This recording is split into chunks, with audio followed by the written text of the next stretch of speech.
விருதாளரோட bypass விருதாளரோட bypass இருக்குல்ல, police வண்டி அடிபட்டு போச்சுன்னா உள்ள டிரைவர் கால் மாடிட்டு இருக்குது. ஆமா, விருதாளரோட பைபாஸ் ஏறுது இல்ல, பைபாஸ் விருதாள் ரோட்ல இருந்து சென்னைக்கு ஏறுது.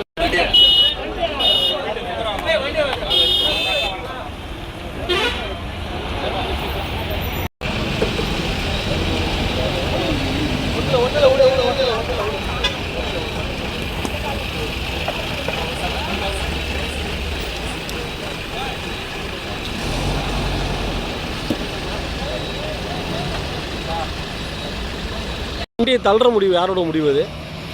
அதை நீங்கள் எடுத்துருக்கவே தேவையில்லை, அப்படியே நின்றுருக்கலாம். யாராவது அந்த பிள்ளைகளுக்கு எதாவது இருந்ததுன்னா வருது ஓரம் விடலான்னு சொல்லுங்க.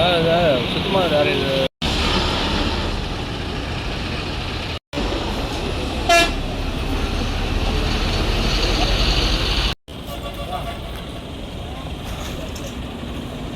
அவர் பேருன்னு சுந்தரம். நீங்கள் சார் தந்தி டிவி.